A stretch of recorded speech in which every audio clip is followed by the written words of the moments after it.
Terus bagaimana hubungan dengan anak saya yang sekolah di pesantren? Pak, ini mau Mungkin dia bisa nanya bolak-balik untuk harokat Terima kasih seperti Bapak. pada Assalamualaikum surat An-Nisa. warahmatullahi Assalamualaikum warahmatullahi wabarakatuh. Alhamdulillahirabbil alamin wassalatu wassalamu ala Rasulillah wa ala alihi wa sahbihi wa man walah. Pemirsa Fatwa TV dan penyimak radio dimanapun berada, ahlan wa sahlan wa marhaban bikum. Kembali kita bersyukur kepada Allah Subhanahu wa taala yang mempertemukan kita kembali di program live interaktif Akidah Jalan Lurus bersama guru kita Ustadz Dr. Abdullah Ray Hafizahullah Ta'ala. Salat dan salam semoga selalu tercurahkan kepada Nabi kita yang mulia, Rasul tercinta Nabi Muhammad Sallallahu Alaihi Wasallam, juga kepada keluarganya, para sahabatnya, dan pengikutnya yang baik, yang setia hingga hari kiamat kelak nanti. Allahumma salli ala Muhammad wa ala ali Muhammad.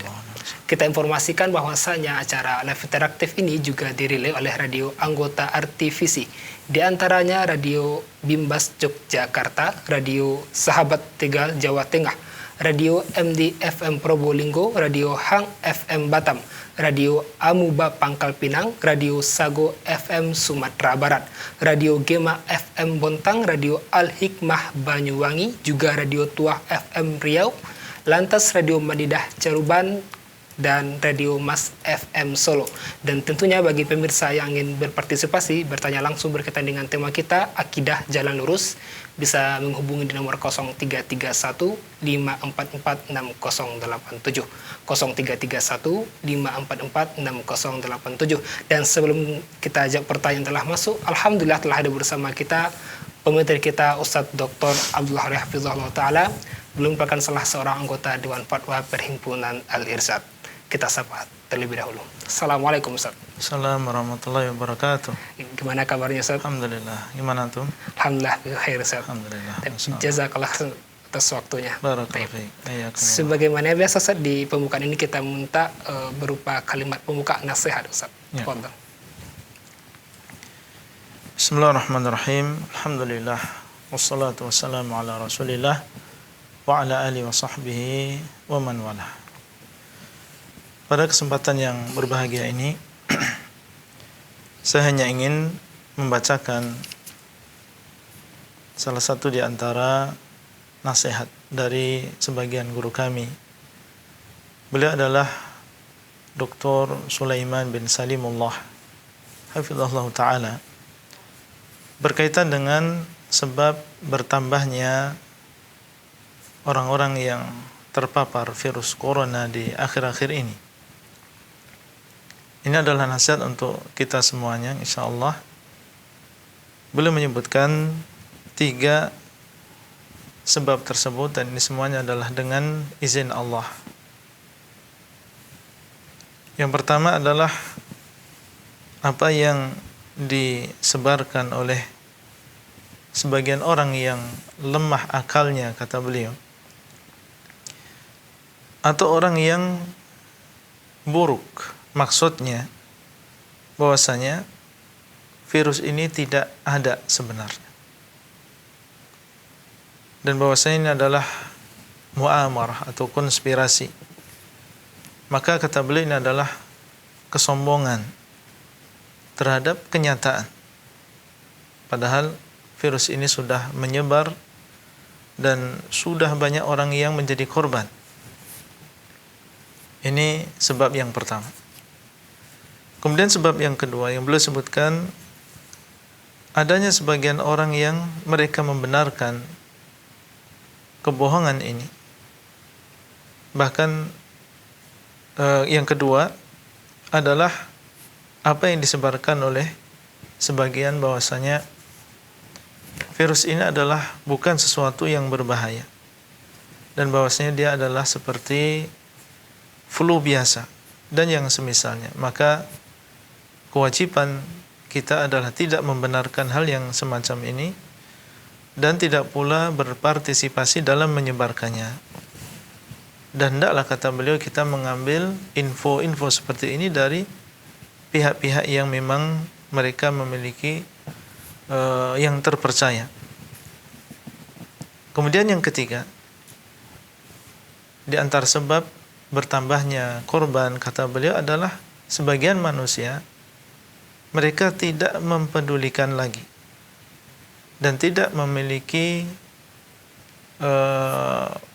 perasaan ya bahwasanya dia itu adalah orang yang mendapatkan atau orang yang bertanggung jawab untuk perkara ini. Artinya merasa dia bukan orang yang bertanggung jawab sehingga dia tidak peduli. Padahal kata beliau kewajibannya adalah secara syariat, ya dipandang dari sisi syariat bahwasanya dia berkewajiban untuk iltizam, yaitu disiplin dalam melakukan berbagai cara yang dengannya dia menjaga dirinya dan orang lain dari tersebarnya virus ini. Ini semua dilakukan ta'atan lillahi wa li rasulihi, dilakukan karena taat kepada Allah dan juga Rasulnya. Thumma liwulatil amr, demikian pula untuk mentaati pemerintah kita. Dan kemudian yang selanjutnya selain itu adalah taat kepada Allah dan Rasulnya dan taat kepada pemerintah. Wajtinaban lil adhiyah wal idrar bil mu'minina wal mu'minat, dan juga untuk menjauhkan diri kita dari menyakiti dan memudarati orang-orang yang beriman, baik laki-laki maupun wanita. Dan ini kata beliau alladzi huwa min kabairidz dzunub, padahal memberikan mudarat kepada orang-orang yang beriman baik laki-laki maupun wanita ini adalah termasuk dosa-dosa besar. Wali'annahu la yatimmul qiyamu bi ba'dil wajibat illa bidzalik, dan karena tidak mungkin bisa melakukan sebagian kewajiban kecuali dengan yang demikian. Wa ma la yatimmul wajibu illa bihi wajib, dan sesuatu yang tidak sempurna sebuah kewajiban kecuali dengannya maka dia adalah sesuatu yang wajib. Maka ini adalah tentunya nasihat untuk kita semuanya, dan itu mungkin yang bisa kita sampaikan pada awal acara kali ini. Wallahu a'lam. Insyaallah. Jazakumullah khairan atas nasihat yang berbagai, semoga bermanfaat saya. Ya. Pemirsa Fatwa TV, sekarang kita masuki sesi untuk tanya jawab live interaktif. Bagi pemirsa yang ingin bertanya langsung bisa menghubungi di nomor 0331 544 6087. Dosa sudah ada pertanyaan yang masuk dari media sosial. Ini ada pertanyaan dari, kita bacakan saja. Ya. Ada pertanyaan dari Ibu Wayan di Jawa Barat. Ustaz, bagaimana pendapat Ustaz dengan adanya pendapat beberapa orang yang mengatakan takdir bisa dirubah dengan doa? Bagaimana dengan kematian? Apa bisa dirubah dengan doa? Itu yang pertama, Ustaz. Ada yang kedua, menurut usul fikih, sunnah bila dikerjakan dapat pahala, dan jika tidak dikerjakan tidak apa-apa. Tetapi dalam Al-Quran sholat 5 waktu termasuk sunnah Nabi. Bagaimana hukumnya, Ustaz? Baik, untuk yang pertama tentang bahwasanya takdir bisa dirubah dengan doa, sebagaimana dalam hadis. Ya, Rasulullah sallallahu alaihi wasallam mengatakan la yaruddul qadara illa doa. Tidak menolak takdir kecuali doa. Apa yang dimaksud dengan ucapan beliau sallallahu alaihi wasallam ini? Padahal kita mengetahui bahwasanya takdir sudah ditulis oleh Allah Subhanahu wa taala dan sudah selesai.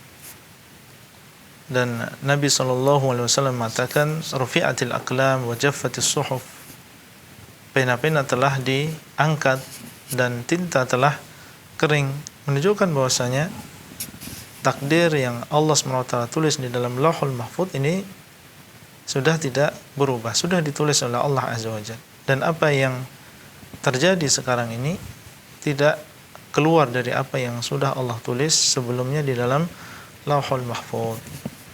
Adapun ucapan Nabi SAW la yaruddul qadara illa doa, maka maksud beliau SAW bahwa doa ini adalah termasuk sebab berubahnya satu keadaan ke keadaan yang lain. Berubahnya dari satu keadaan ke keadaan yang lain. Contoh misalnya orang yang sakit, maka ini bisa berubah keadaannya menjadi orang yang sehat dengan sebab doa.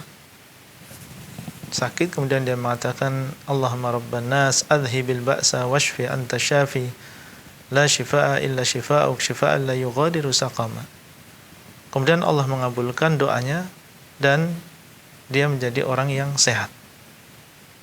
Maka berarti doa ini menjadi sebab berubahnya dari satu keadaan ke keadaan yang lain. Keadaan yang pertama termasuk takdir Allah. Dan keadaan yang kedua juga termasuk takdir Allah. Itu sudah ditulis dalam Lauhul Mahfuz, baik keadaan yang pertama maupun keadaan yang kedua. Sebabnya apa? Berubah dari satu keadaan ke keadaan yang lain. Sebabnya adalah karena doa yang diucapkan oleh orang yang sakit tadi. Bahkan doa yang diucapkan oleh orang tadi juga termasuk takdir Allah. Maka ini adalah maksud dari ucapan Nabi SAW, la yaruddul qadara illa du'a. Wallahu alam. Pertanyaan yang kedua, Ustaz. Ya. So, makna sunnah secara usul fikih, Ustaz. Yang katanya, sunnah bila dikerjakan dapat pahala, dan jika tidak dikerjakan tidak apa-apa. Tetapi dalam Al-Quran, sholat 5 waktu termasuk sunnah Nabi. Bagaimana hukumnya, Ustaz? Taib. Jadi kalimat sunnah atau kata as-sunnah ini ada beberapa pengertian. Kalau dilihat dari istilah para fuqaha, maka ini masuk dengan sunnah adalah apabila dikerjakan seseorang mendapatkan pahala dan kalau tidak dikerjakan dia tidak berdosa. Contoh misalnya sunnah rawatib,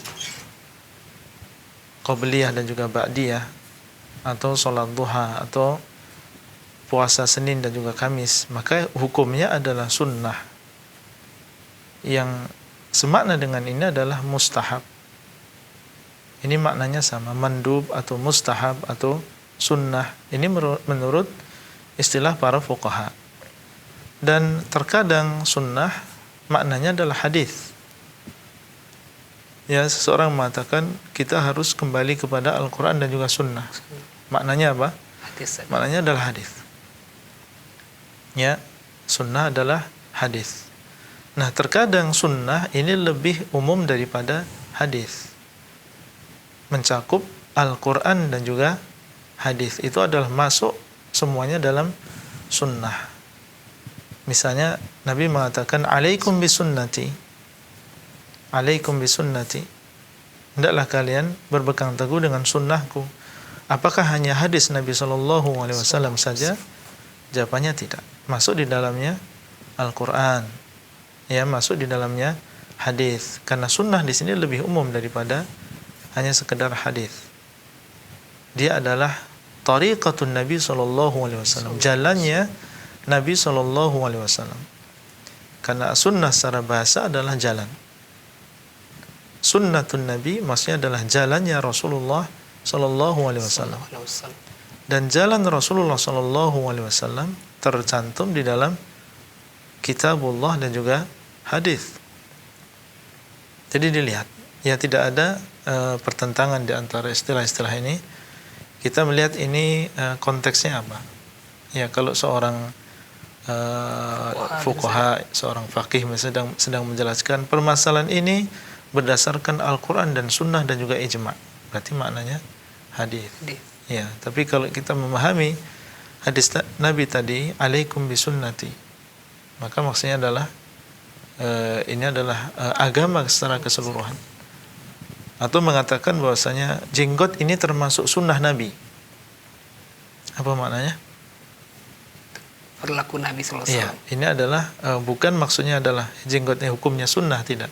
Tapi dia termasuk ajaran Nabi SAW. Ya, Allahu a'lam. Nah, jazakallah khair atas jawabannya. Demikian yang bertanya, semoga bisa dipahami. Kita bacakan soal berikutnya, Ustaz. Ada dari Ummu Aryo di Pekanbaru. Ustaz, apa hukumnya memakai sajadah yang ada gambar Ka'bah atau Masjid Nabawi, Ustaz? Seorang muslim dituntut untuk khusyuk di dalam sholatnya. Ya, dan ini adalah sifat orang yang beriman, bahwasanya mereka fi sholatihim khashi'un, mereka di dalam sholatnya dalam keadaan khusyuk. konsentrasi mengingat Allah Subhanahu wa taala. Dan di antara hal yang membantu seseorang untuk khusyuk di dalam sholatnya adalah jangan sampai di depannya ini ada sesuatu yang mengganggu dia. Termasuk di antaranya adalah gambar-gambar. Ya, ini bisa mengganggu konsentrasi seseorang. Bisa menjadikan seseorang tidak khusyuk di dalam sholatnya karena melihat di situ ada gambar Ka'bah atau gambar Masjid Nabawi atau gambar-gambar yang lain. Maka seseorang menggunakan sajadah yang polos, yang tidak ada gambarnya sama sekali, ini tentunya lebih diutamakan. Nah, wallahu a'lam. Jazakumullah khairan Ustaz. Ini demikian yang pertanyaan, semoga bisa dipahami dan sudah ada telepon yang masuk. Kita coba sapa. Baik. Assalamualaikum Fatwa TV. Ya, terputus Ustaz. Kita maaf. Ya, baik. Kita bacakan saja soal berikutnya, ada dari Bu Riris di Temanggung, Ustaz. Ustaz, ada seorang teman saya mau pindah ke agama Kristen. Apa yang bisa saya nasihatkan kepadanya, Ustaz? Syukran jazakallah khairan. Allah musta'an. Ya. Kita memohon kepada Allah Azza wa Jalla semoga Allah SWT menguatkan kita di atas Islam. Ya, di antara doa Nabi SAW, ya muqallibal qulub, tsabbit qalbi ala dinik. Ya muqallibal qulub, wahai zat yang membolak-balikkan hati, tetapkanlah hatiku di atas agamamu. Ya, di zaman seperti ini di mana banyak pemikiran-pemikiran menyimpang, pemikiran-pemikiran jahat yang bisa menggoyahkan iman seorang muslim. Taib, yang bisa kita nasihatkan kepada orang yang demikian, yaitu ingin berpindah ke agama lain, atau dalam bahasa kita adalah murtad. Iya. Maka kita ingatkan dia. Ya, kita ingatkan dia dan kita yakin bahwasanya hidayah di tangan Allah, cuma kita bisa mengingatkan. Wadzakir fa inna dzikra tanfa'ul mu'minin. Ingatkanlah, semoga yang namanya peringatan itu bermanfaat bagi orang-orang yang beriman. Kita ingatkan, semoga dia sadar dan mau rujuk dari niatnya tadi. Kita ingatkan tentang apa? Kita ingatkan bahwasanya Allah di dalam Al-Quran sudah menyatakan dan dia adalah Rabbul Alamin, dan dialah yang memiliki jannah dan juga neraka. Dia telah mengabarkan bahwasanya innad dina indallahil Islam, sesungguhnya agama yang benar di sisi Allah adalah al-Islam. Ya, di sisi Allah hanyalah Islam saja. Kalau di sisi manusia, masing-masing pengikut agama menganggap agamanya itulah yang benar, yang menyampaikan dia kepada surga. Tapi di sisi Allah hanyalah Islam yang benar. Dan Allah menyampaikan bahwasanya wa may yabtaghi ghairal islami dinan falan yuqbala minhu wa huwa fil akhirati minal khasirin. Dan barang siapa yang mencari agama selain agama Islam, selain agama Islam umum, pokoknya dia selain agama Islam, termasuk diantaranya adalah, dan yang dimaksud di sini adalah Islam yang dibawa oleh Nabi SAW. Termasuk diantaranya, seandainya di sana masih ada ajaran agama yang dibawa oleh seorang Nabi sebelum Rasulullah SAW, maka setelah datangnya Rasulullah SAW, agama tersebut termasuk agama yang batil, yang tidak boleh kita ikuti. Seandainya mereka mengatakan kami juga pengikutnya seorang nabi, yaitu Nabi Isa, kita katakan itu benar di zaman beliau. Ya, tapi setelah kedatangan Rasulullah SAW, maka agama yang diterima di sisi Allah hanya agama yang dibawa oleh Nabi Muhammad SAW. Agama selain itu, baik agama yang memang tidak ada asalnya, bukan ajaran Nabi, ataupun itu adalah ajaran Nabi tapi sudah berlalu, maka ini semuanya masuk dalam agama yang batil, yang tidak diterima oleh Allah. Makanya dalam sebuah hadis Nabi SAW mengatakan, walladzi nafsu Muhammadin biyadi la yasma'u bi ahadun min hadhil ummah yahudiyyun wala nasraniyyun thumma yamutu wa lam yu'min billadhi ursiltu bihi illa kana min ashabin nar. Ya, beliau mengatakan, demi zat yang jiwaku berada di tangannya, tidaklah mendengar tentang diriku seseorang di kalangan umat ini, baik dia adalah orang Yahudi maupun orang Nasrani, kemudian dia meninggal dunia dan tidak beriman dengan apa yang aku bawa, kecuali dia termasuk penduduk neraka. Ya, meskipun mereka dulunya mengaku mengikuti Nabi Musa atau mengikuti Nabi Isa alaihissalam, tapi kalau sekarang sudah mendengar kedatangan Nabi Muhammad, meninggal dunia dan tidak beriman dengan beliau, maka tempat kembalinya adalah neraka. Dan Allah mengatakan, innal ladzina kafaru min ahlil kitabi wal musyrikin fi nari jahannam khalidina fiha ulaika hum syarrul bariyah. Sesungguhnya orang-orang yang kafir dari kalangan ahlul kitab dan juga orang-orang musyrikin, maka mereka berada di dalam jahannam, kekal di dalamnya. Mereka lah orang-orang yang terjelek atau manusia yang terburuk. Ini firman Allah Azza wa Jalla. Maka antum nasihatkan ya tentang ayat-ayat dan juga hadis ini, sampaikan kepadanya, semoga Allah SWT memberikan hidayah dan dia mengurungkan niatnya untuk murtad. Dan di dalam ayat Allah mengatakan, wa may yartadid minkum an dinihi fayamut wa huwa kafirun faulaika habitat a'maluhum fid dunya wal akhirah wa ulaika ashabun nari hum fiha khalidun. Dan barang siapa yang murtad di antara kalian dari agamanya, kemudian dia meninggal dunia dan dia dalam keadaan kafir, maka merekalah orang-orang yang batal amalannya di dunia maupun di akhirat, dan mereka adalah penduduk neraka, kekal di dalamnya. Taib. Kalau dia biasanya mereka ini orang-orang yang seperti ini yang mereka inginkan dunia saja. Ya, mungkin ingin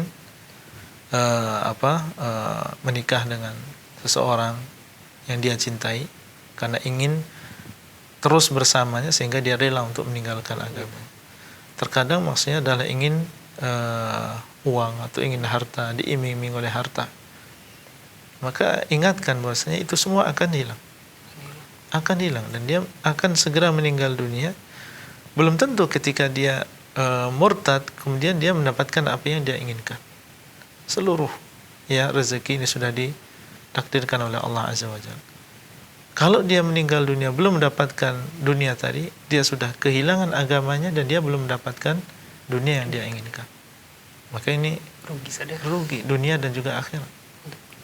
Kita ingatkan, ya demikian kita sampaikan dan kita doakan, ya kita selipkan dalam doa kita, semoga Allah menguatkan hatinya, ya memberikan hidayah kepadanya. Kalau memang kita perlu untuk memberikan sesuatu kepadanya supaya dia mempertahankan agamanya, maka ini kebaikan dari kita. Membantunya misalnya, mungkin dia dalam keadaan kekurangan. Ya, kekurangan sehingga ingin masuk dalam agama Kristen misalnya. Kita berikan sesuatu, semoga ini menguatkan hatinya.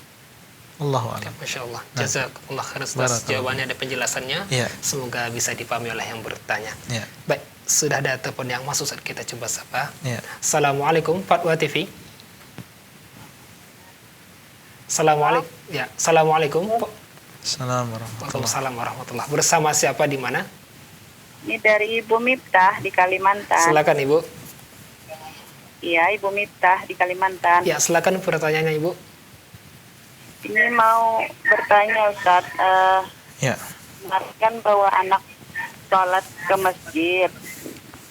Terus anak saya itu saya taruh di samping. Terus kata yang di samping saya, ini anak ibu kan laki-laki, katanya memutuskan saf begitu katanya. Jadi kamu sana aja di pinggir supaya nggak ada yang terus di dekat dinding gitu. Ya. Itu benar apa enggak ya? Cukup Ibu. Iya, itu aja. Assalamualaikum. Waalaikumsalam warahmatullahi. Terima kasih Bu Mita di Kalimantan. Silakan Ustaz. Ini masalah akidah ya? Masalah fikih saja. Baik. Ya memang kalau itu di bawah umur 7 tahun maka ini memutuskan soft. Putuskan. Iya. Jadi kalau kurang dari 7 tahun, kita pinggirkan saja, jangan kita taruh di soft gitu. Tapi kalau lebih dari itu enggak memutuskan Tidak soft. memutuskan. Iya. Wallahu a'lam. Masya Allah. Jazakallah khairan atas jawabannya. Demikian yang bertanya, semoga bisa dipahami. Baik Ustaz, pertanyaan berikutnya ada dari saudara Ucan di Gorontalo. Ya. Ustaz, bagaimana caranya agar iman kita ini tidak turun? Iya, akidah Ahlussunnah wal Jamaah bahwasanya al-iman yazidu wa yanqus. Yazidu bil ta'ah wa yanqusu bil ma'siyah. Iman itu bertambah dan juga berkurang. Bertambah dengan ketaatan dan berkurang dengan sebab kemaksiatan. Berarti kalau kita ingin tidak berkurang keimanannya, yang pertama adalah kita jauhi kemaksiatan. Karena kemaksiatan inilah yang akan mengurangi iman seseorang. Kemaksiatan dengan berbagai jenisnya, baik yang merupakan dosa besar ataupun dosa kecil, maka ini memiliki pengaruh tersendiri dalam keimanan kita. Semakin banyak seseorang melakukan dosa dan semakin besar kadarnya, maka ini akan semakin mengurangi iman seseorang. Kemudian yang kedua, tentunya kita melakukan berbagai sebab yang bisa menambah keimanan kita, dan ketaatan secara umum dia akan menambah iman seseorang. Kemudian secara terperinci di antara ketaatan yang bisa menjadikan iman seseorang kuat dan semakin bertambah, yang pertama adalah menghadiri majelis ilmu. Ya, menghadiri majelis ilmu, karena ketika seseorang menghadiri majelis ilmu, dan yang dimaksud dengan majelis ilmu di sini adalah bukan sembarang majelis ilmu, ya. Sembarangan saja. Iya, tapi majelis ilmu yang disampaikan oleh asatidzah Ahlussunnah. Karena di sana ada banyak majalis yang bukan yang menyampaikan bukan termasuk Ahlussunnah.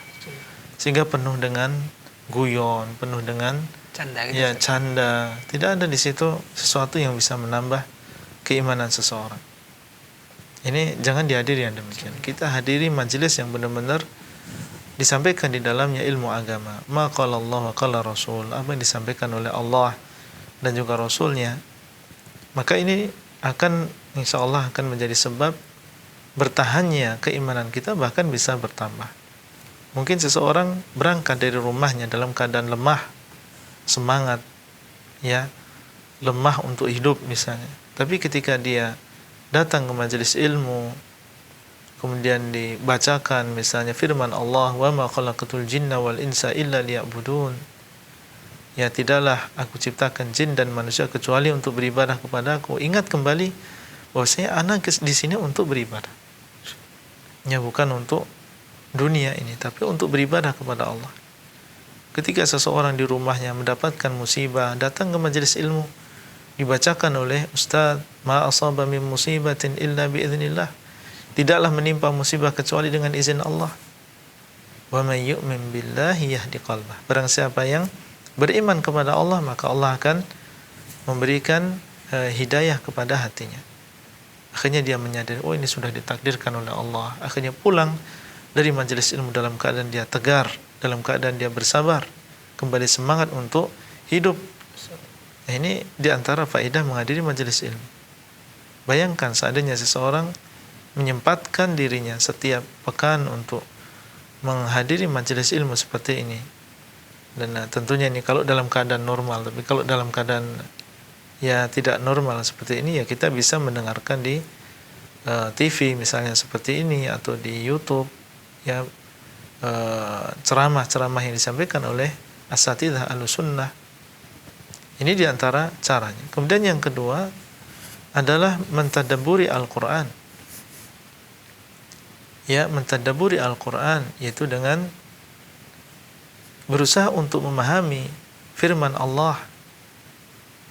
Dan ini dengan cara kita kembali kepada ucapan-ucapan para salaf dan juga tafsir yang telah ditulis oleh para ulama ahlu sunnah, kita berusaha untuk memahami maknanya lebih dalam, kemudian kita memikirkan dan berusaha untuk memahami apa yang Allah SWT sampaikan di dalam Al-Quran.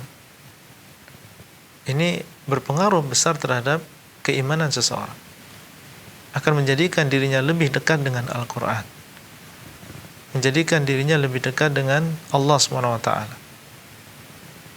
Ya, ketika seseorang membiasakan dirinya untuk mencermati apa yang Allah sampaikan di dalam Al-Quran. Misalnya ketika dia membaca firman Allah, Qul huwallahu ahad, katakanlah Allah SWT dialah yang Maha Esa. Esa dalam hal apa? Dalam rububiyahnya, dalam uluhiyahnya, dalam nama dan juga sifatnya. Berarti Allah SWT dialah yang mencipta, tidak ada yang mencipta selain Allah. Dialah yang memberikan rezeki, tidak ada yang memberikan rezeki selain Allah. Berarti ana tidak boleh menyembah kepada selain Allah.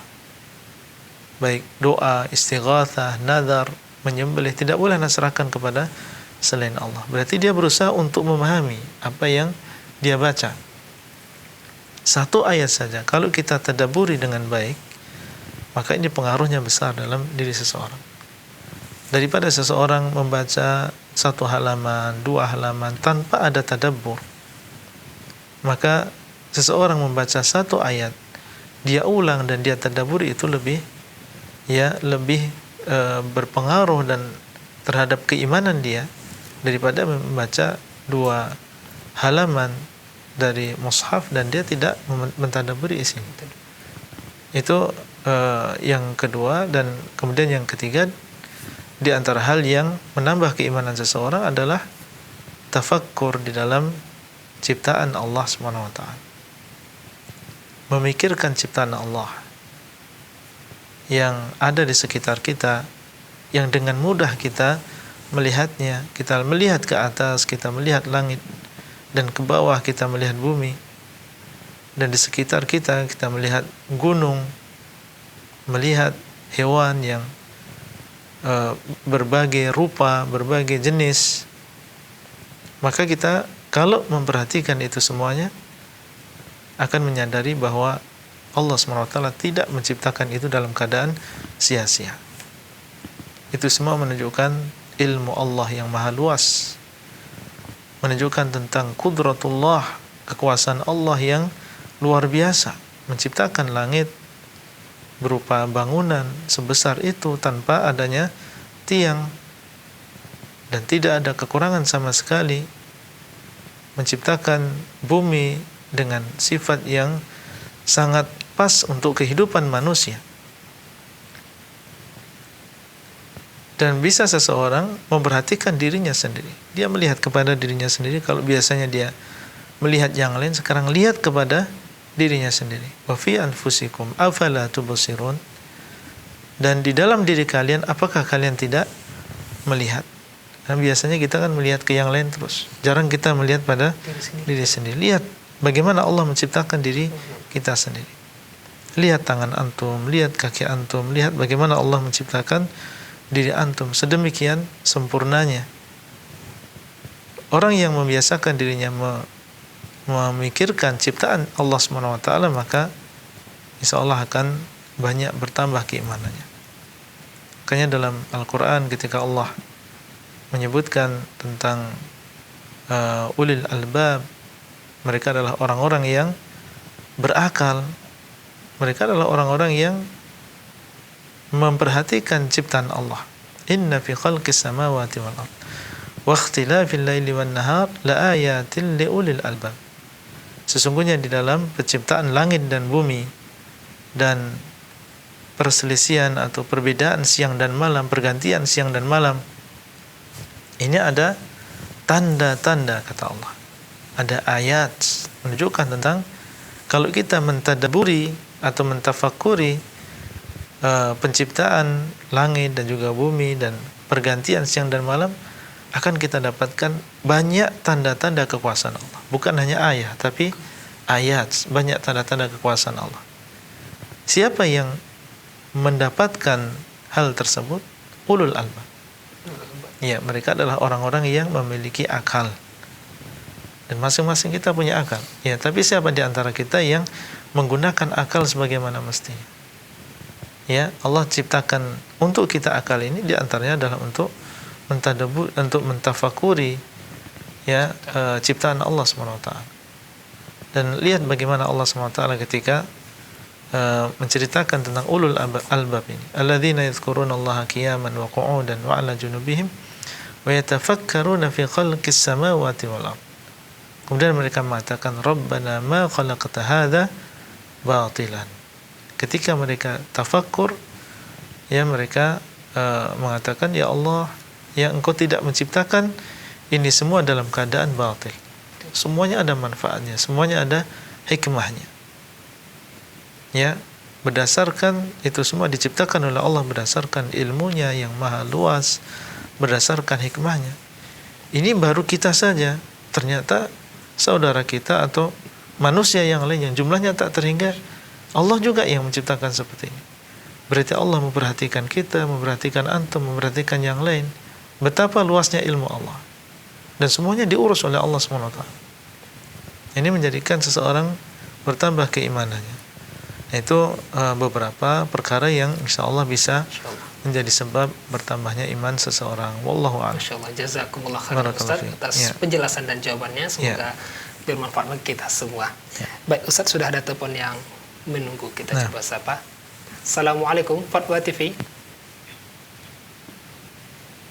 Assalamualaikum Fatwa TV. Waalaikumsalam. Ya, bersama siapa di mana? Dengan Bapak Solihun di Malang. Silakan Bapak. Mau tanya Ustaz, yang pertama, bagaimana hukumnya tahlilan di malam Jumat dalam rutinan itu? Ya.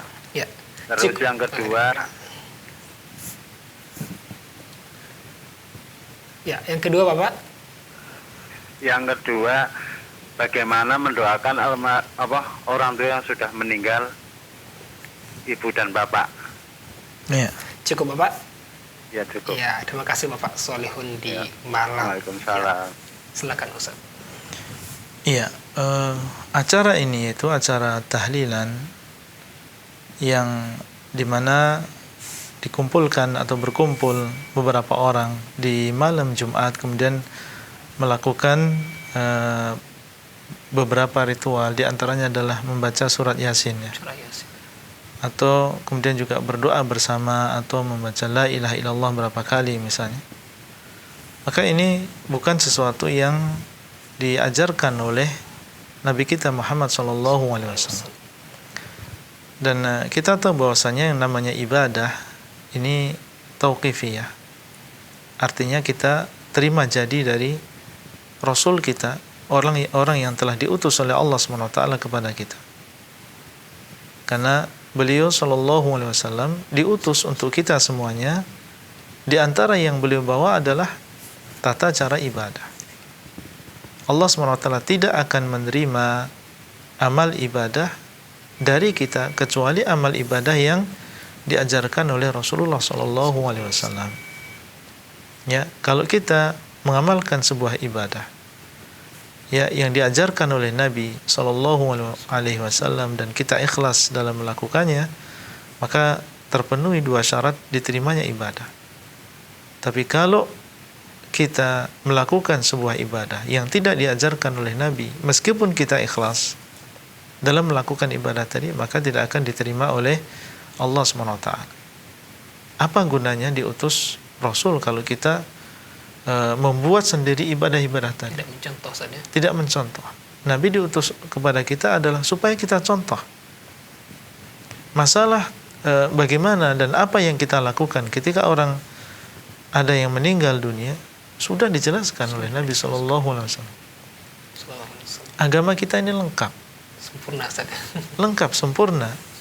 Jangan kita mengira bahwasanya ketika ada orang yang meninggal dunia belum diajarkan oleh Nabi tentang tata caranya. Sudah diajarkan. Di antaranya adalah orang yang meninggal dunia jelas kita urus jenazahnya. Ya kita mandikan, ya kita kafani, kita sholatkan, kemudian kita kuburkan. Cara menguburnya pun sudah dicontohkan oleh Nabi SAW dengan apa, dengan liang lahat misalnya sunnahnya. Kemudian setelah itu di atas kuburannya apa yang disunnahkan beliau SAW, kuburan beliau dan dua orang sahabatnya itu setinggi satu jengkal saja, ya, dan tidak ada di sana kijing misalnya, nisan, ya, nisan tidak ada, cuma ada batu satu di arah kepala. Itu yang dilihat oleh sebagian salaf dari kuburan Nabi SAW. Kemudian kalau setelah meninggal dunia disiram dengan air nggak masalah. Ya, setelah meninggal dunia. Adapun setelah itu ketika berziarah kubur menyiram dengan air, apalagi dicampur dengan kembang misalnya, ini nggak ada dalilnya. Tapi kalau pertama kali dikuburkan disiram air, iya ada dalilnya. Taib, dan tata cara yang lain disebutkan oleh para ulama dalam Kitabul Janaiz, ya, bagaimana pengurusan jenazah.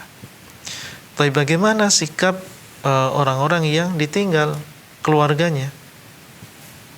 Ya, Nabi SAW ketika meninggal Ja'far bin Abi Thalib, ya, dalam sebuah peperangan, ketika beliau mendengar meninggalnya Ja'far bin Abi Thalib, maka beliau SAW mengatakan kepada kaum muslimin yang ada di Madinah saat itu, yang mereka adalah tetangga Ja'far. Beliau mengatakan, isna'u li ali Ja'fara ta'aman. Hendaklah kalian membuat makanan untuk keluarga Ja'far. Fa innahu qad atahum ma yushghiluhum. Telah datang kepada mereka apa yang menjadikan mereka sibuk. Atau kama qala sallallahu alaihi wasallam.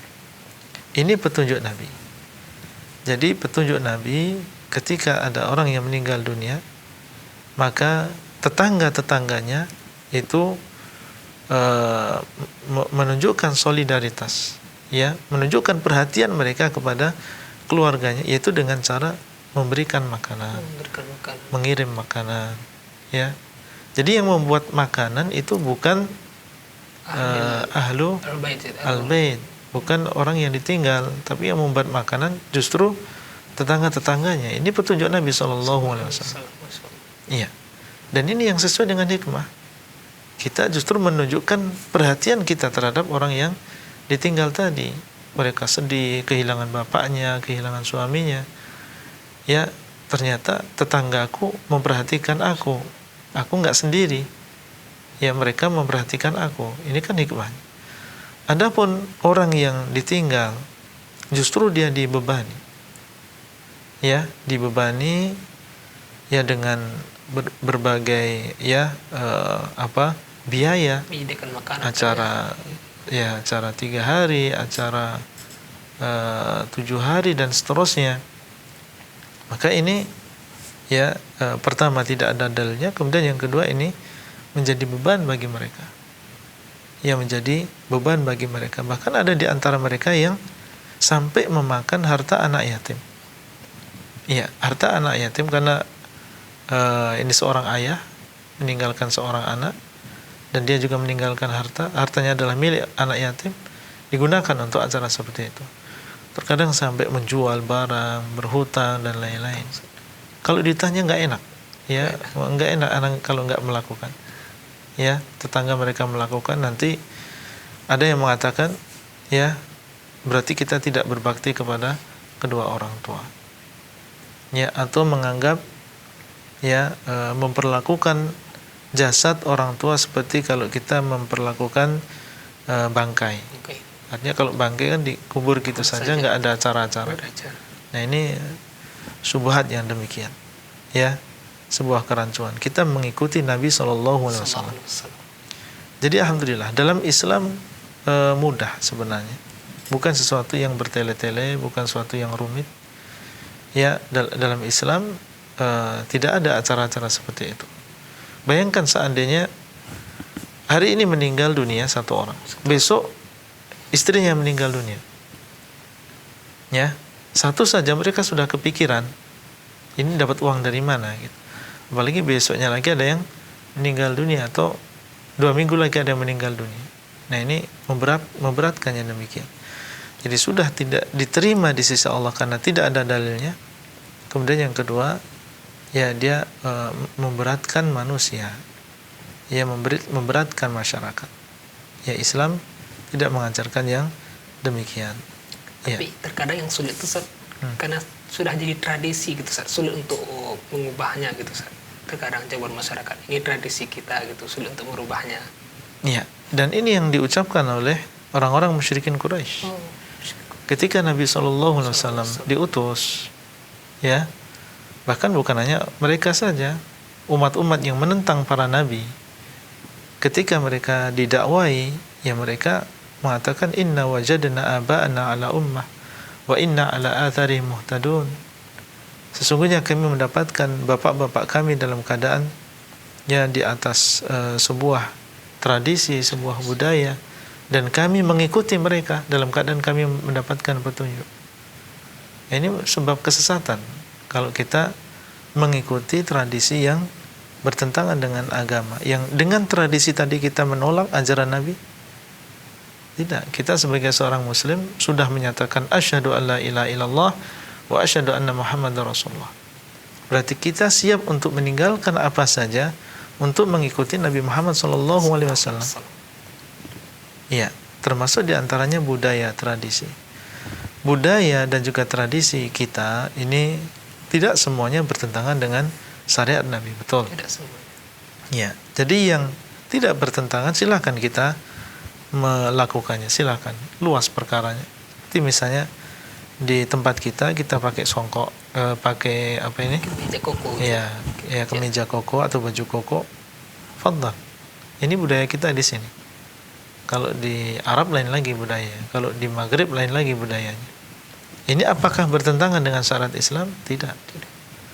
Di sini ada pakai songkok misalnya, itu budaya kita di sini. Orang Islam di sini ya pakai songkok, ya pakai peci ya. Peci. Kalau di Arab, gitu, ya kita nggak mendapatkan yang demikian. Itu tidak bertentangan dengan Islam. Silahkan kita memakainya. Kita pakai sarung, fadhal, nggak masalah. Ini budaya yang tidak bertentangan. Tapi kalau sudah bertentangan dengan ajaran Islam, bahkan dianggap itu adalah sebuah syariat, mereka mengatakan ini budaya, padahal menganggap itu ibadah. Ketika dia menganggap itu adalah ibadah dan tidak diajarkan oleh Nabi, sudah masuk dalam bid'ah di sini. Iya. Jadi kalau sebuah tradisi atau budaya bertentangan dengan syariat Islam, ya kita harus siap untuk meninggalkannya. Iya. Jadi dan kita bersabar. Mungkin kita akan dibicarakan oleh orang, dikucilkan, ya kita bersabar. Sebagaimana dahulu Nabi SAW juga bersabar mendengar ucapan orang-orang Quraisy. Ya kamu wahai Muhammad merendahkan akal-akal kami, kamu menghina bapak-bapak kami. Ya, tapi beliau bersabar. Beliau tidak maksud untuk mencela bapak-bapak mereka. Beliau menyampaikan apa yang datang dari Allah SWT. Jadi sebagaimana Nabi SAW bersabar, kita pun sebagai umatnya juga bersabar. Wallahu a'lam. Masya Allah, jazakallah khair, Ustaz. Ada pertanyaan kedua, Ustaz. Ya. Mendoakan orang tua yang sudah meninggal, Ustaz. Mungkin dijawab dengan ringkas mungkin, Ustaz. Ya. Mendoakan orang tua yang sudah meninggal dunia, caranya bisa dengan bahasa Arab, bisa juga dengan bahasa kita. Ya, jadi berdoa dalam hal ini nggak harus dengan bahasa Arab. Nggak harus. Seandainya dia mengatakan, ya Allah ampunilah bapak dan ibu saya, bisa. Ya Allah rahmatilah bapak dan ibu saya, bisa juga. Ya Allah luaskanlah kuburan keduanya. Ya Allah pertemukan saya dan beliau berdua di dalam surga. Ya Allah tinggikan derajat mereka. Bisa dengan bahasa kita. Ya, dan kalau dia mau berdoa dengan apa yang ada dalam Al-Quran, seperti yang diucapkan oleh Nabi Nuh misalnya, Rabbi ghafirli wali walidayya waliman dakhala baitiya mu'minan walil mu'minina wal mu'minat, atau mengatakan warhamhuma kama rabbayani shaghira, boleh. Ya, jadi perkaranya luas di sini. Wallahu a'lam. Masya Allah, jazakumullah khair atas Barakallahu fiik. jawaban dan penjelasan yang sangat detail, belum detail yang saya, tapi semoga bisa dipahami oleh penanya. Sudah ada telepon yang masuk saat kita coba sapa. Assalamualaikum Fatwa TV. Assalamualaikum Fatwa TV. Waalaikumsalam warahmatullahi wabarakatuh. Bersa- Barakallahu fikum. Ya, bersama siapa di mana? Barakallah. Dari Yahya, Setu, Bekasi. Ya, silakan Bapak Yahya di Bekasi. Izin bertanya, Ya. bagaimana hukumnya berobat di pengobatan tradisional seperti tukang urut atau tukang pijet yang notabene atau kebanyakan itu menggunakan bacaan-bacaan tertentu seperti jampi-jampi seperti itu Ustaz. Dan bagaimana jika kita sebelumnya itu tidak tahu kalau tukang urut tersebut menggunakan bacaan-bacaan seperti awalnya ditanya namanya, kemudian setelah selesai urut dikasih minum, kemudian minumannya itu dibaca-bacain dulu, kemudian kita suruh minum seperti itu Ustaz. Itu aja. Ya. Nah, jazakallah khairan. Barakallahu fiik. Ya, terima kasih Saudara Yahya di Bekasi. Silakan Ustaz. Kalau yang dia baca itu adalah doa atau ruqyah, ini nggak masalah. Tidak masalah. Yang dia baca misalnya dia meruqyah kita dengan Quran misalnya. Dia sambil mengurut mengatakan Allahumma rabban nas adhibil ba'sa washfi anta syafi la shifaa illa shifaa'uk shifaa'an la yughadiru saqama. Ini bagus malah. Dia meruqyah kita dengan Quran, dengan hadis, dengan doa, bagus. Tapi ketika penanya tadi menyebutkan dia tanya nama, nah ini yang masalah. Apa hubungannya antara penyakit kita dengan nama? Kecuali mungkin maksud dia ingin menyelipkan dalam doanya, ya Allah sembuhkan si fulan. Nah ini mungkin ada hubungannya ya. Tapi kalau ada pertanyaan yang lain, siapa nama bapak atau siapa nama ibu atau nah ini anak khawatirnya ini masuk dalam perdukunan. Karena dukun kadang bertanya kepada kita tentang beberapa pertanyaan yang nggak ada hubungannya dengan pengobatan. Ingin menipu kita dan seterusnya. Taib, kalau memang itu adalah ruqyah yang syar'iyah, maka tidak masalah. Itu bukan sesuatu yang dilarang. Justru kita senang mereka dekat dengan Allah. Ya bukan hanya sekedar memijit, tapi juga meruqyah kita dengan ruqyah yang syar'iyah. Tapi kalau itu ternyata adalah seorang dukun, ya seorang dukun yang mereka bermuamalah dengan jin, ya bermuamalah dengan jin dalam memberikan pengobatan, sementara kita tidak tahu, ya tidak masalah kalau kita awalnya tidak tahu, ya. Dan Allah SWT mengatakan, menceritakan tentang ucapan orang yang beriman, Rabbana la tu'akhidna in nasina aw akhtana. Wahai Rabb kami, janganlah engkau adab kami apabila kami lupa atau kami bersalah. Dan ini termasuk kesalahan. Kita nggak tahu kalau dia adalah seorang dukun. Dan dalam sebuah hadis qudsi Allah mengatakan qad fa'altu, aku sudah lakukan. Artinya orang yang bersalah, artinya dia tidak tahu kemudian melakukan sesuatu yang diharamkan dan dia tidak tahu, maka ini termasuk yang dimaafkan dan diampuni oleh Allah SWT. Dalam sebuah hadis Nabi SAW mengatakan, Inna Allah tajawaza li an ummatil khata' wan nisyana wa mastukrihu alaih. Sungguhnya Allah memaafkan untuk umatku sesuatu yang dikerjakan karena ketidaksengajaan atau karena lupa atau dia dipaksa. Jadi semoga Allah SWT mengampuni semuanya. Wallahu a'lam. Masyaallah, jazakallah khairan atas jawabannya. Demikian yang bertanya. Ya. Semoga bisa dipahami dan sepertinya inilah pertanyaan terakhir, Ustaz. Ya. Ya, karena waktu yang membatasi kita. Barakallah. Dan akhirnya kita ucapkan jazakumullah khairan atas waktunya, atas ilmunya. Semoga bermanfaat. Wa jazakum khairan. Pemirsa Fatwa TV dan pendengar radio dimanapun berada, alhamdulillah selesai sudah kita bersama guru kita menjawab pertanyaan telah masuk, walaupun sudah masih banyak pertanyaan yang belum bisa kita jawab, dan kita mohon maaf, semoga bisa dijawab di pertemuan berikutnya. Dan terus saksikan acara live interaktif Fatwa TV setiap hari Senin sampai Jumat setiap minggunya. Dan untuk kegiatan Dewan Fatwa dan Fatwa TV bisa diakses di website www.dewanfatwa.com. Ini yang dapat kita sajikan pada kesempatan ini. Syukran wa jazakumullah khairan atas kebersamaan Anda semua dan juga pada radio-radio yang telah merilis acara kita ini. Kita tutup dengan baca doa kafaratul majelis. Subhanallahi bihamdika asyhadu an la ilaha illa anta astaghfiruka wa atubu ilaika. Assalamualaikum warahmatullahi wabarakatuh. Waalaikumsalam warahmatullahi wabarakatuh. Terus bagaimana hubungan dengan anak saya yang sekolah di pesantren? Pak? Ini mau Dia bisa nanya bolak-balik harokat Terima kasih seperti Bapak. pada surat Waalaikumsalam An-Nisa warahmatullahi wabarakatuh. 164 dan